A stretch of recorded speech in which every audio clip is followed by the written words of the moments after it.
Halo guys, selamat datang di channel saya. Apa kabar semuanya? Kali ini saya akan menceritakan sebuah film yang berjudul The Sandman.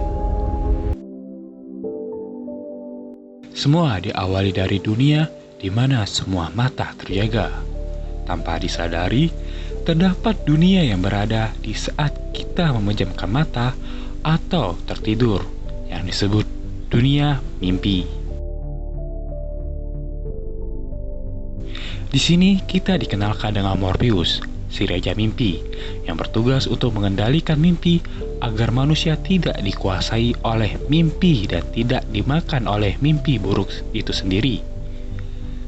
Hingga suatu hari, Morpheus ingin pergi ke dunia nyata untuk mencari si mimpi buruk ciptaannya sendiri. Dengan membawa 3 benda berharganya, yaitu topeng, rubi, dan pasir. Bisa dilihat topengnya mirip topeng Nazi ya kan? Lanjut, saat hendak pergi, asistennya yang bernama Lucienne bertanya kepadanya dan merasa khawatir dikarenakan walau Morpheus berkuasa di dunianya, tetapi di dunia nyata, mimpi susah untuk bertahan, sedangkan mimpi buruk atau nightmare sudah terbiasa di sana. Scan pun berlanjut pada tahun 1916, di mana ada kakek tua yang bernama John ingin menemui seorang yang bernama Roderick, atau biasa dipanggil Magus. Magus meyakini kalau dia merupakan seorang penyihir yang memiliki sekte kegelapan dan pengikutnya. Di sana juga kita dikenali dengan seorang bocah ingusan yang bernama Alex, yang merupakan anak tiri dari si Magus. Ada juga pria hitam yang bernama Skykes, yang merupakan asisten dari si Magus. Lalu, John bercerita mengenai anaknya yang telah meninggal dalam kecelakaan kapal, yang dimana anak si Magus juga telah meninggal. Lalu si John memberikan buku yang diminta oleh si Magus, yaitu Mendeley Grimoire, yang berisikan ilmu sihir-sihir, yang dimana mereka ingin menggunakan untuk menangkap si kematian dan ingin meminta kepada kematian untuk mengembalikan anak mereka.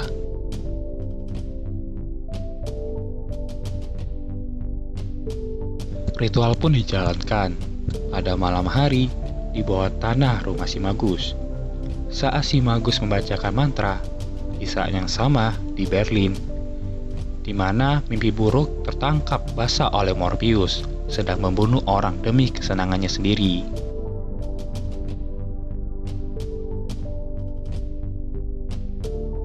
Saat Morpheus ingin menghisap mimpi buruk, Morpheus menghilang dan tertangkap dalam lingkaran sihir yang dibuat oleh si Magus dan pengikutnya. Niat hati ingin menangkap kematian malah salah tarik pancing dan menangkap si mimpi. Sedangkan mimpi buruk gagal untuk dihisap oleh Morpheus atau Raja Mimpi dan bebas berkeliaran di dunia nyata. Alex, anak tiri Magus, disuruh untuk mengambil 3 benda yang dibawa Morpheus. Baju yang dipakai Morpheus pun dilepas, hanya tersisa si Gaga yang berhasil kabur dari sana. Perbuatan Magus mengakibatkan kerusakan di dunia nyata, yang dimana orang-orang yang tidur akan susah untuk bangun dari mimpinya, atau disebut penyakit tidur.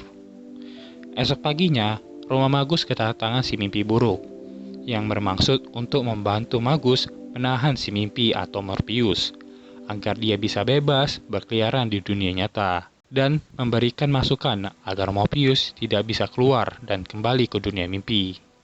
Dia juga menyarankan agar memanfaatkan 3 benda berharga Morpheus untuk mendapatkan kekuasaan dan bisa memanipulasi orang. Selepas si mimpi buruk pergi dari kediaman si Magus pun kembali ke rumahnya dan menemui Morpheus yang terbaring lemas dalam sebuah bola kaca. Magus pun bilang dia akan membebaskan si Morpheus apabila Morpheus bisa membawakan kematian dalam keadaan hidup. Akan tetapi, Morpheus hanya diam membisu saja. 10 tahun kemudian, si Magus telah mendapatkan kekayaan dan kekuasaan, dan kini ia terkenal dengan sebutan si penyihir. penyakit tidur akibat ulah si Magus masih merajalela. Pada esok pagi, si Alex menawarkan diri untuk menjaga si Morpheus sementara, karena si penjaga berikutnya belum datang. Alex yang sudah berada di bawah mencoba mengajak berbicara Morpheus, tapi hanya dibalas dengan tatapan mata olehnya. Di saat yang sama, muncul Magus yang mengira kalau Alex ingin membebaskan Morpheus dan berkonspirasi melawan Magus. Magus pun menyuruh Alex membuktikan kalau dia tidak bermaksud melawannya dengan cara harus membunuh gagak peliharaan Morpheus, si Jesami. Di saat yang sama, si Jesami mencari cara untuk masuk ke rumah tersebut dan membebaskan tuannya. Dan saat dia berhasil bertemu tuannya, dia langsung ditembak oleh Alex di depan mata Morpheus. Scan pun berlanjut pada tahun 1926, di mana penyakit tidur makin merajalela. Di suatu pagi yang cerah, terdengar suara keributan di rumah Magus, di mana wanita simpan Magus, Ethel Krebs, mengandung anak Magus. Bukannya senang, Magus malah menyuruh menggugurkan anak tersebut.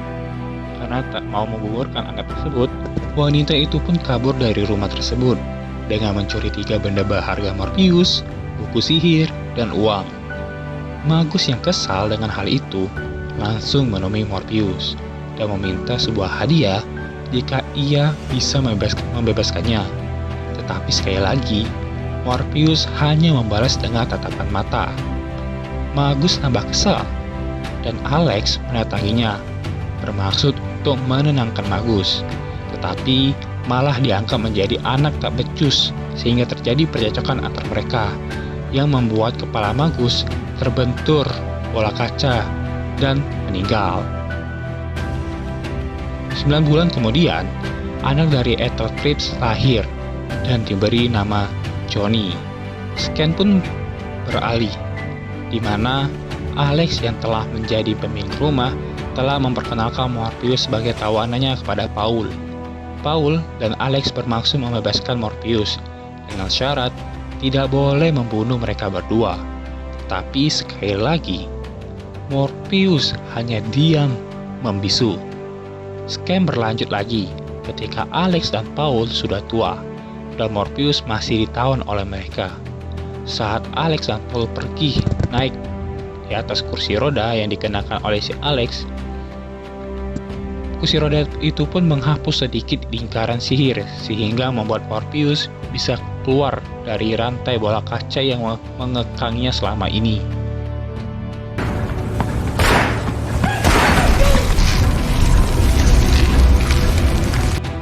Morpheus pun pergi dan mendatangi Alex di mimpinya untuk menghukumnya dengan memenjarakannya di mimpi buruknya dan tidur abadi. Morpheus pun kembali ke alamnya. Saat di alamnya, ia langsung dihampiri oleh asistennya, si Lucienne. Morpheus pun terkejut melihat alamnya yang tak seindah dulu, dan Lucienne pun menjelaskan apa yang telah terjadi setelah kepergiannya selama 1 abad. Dan begitulah alur cerita dari film The Sandman episode 1. Jika teman-teman suka dengan video ini, silakan subscribe, like, dan komen.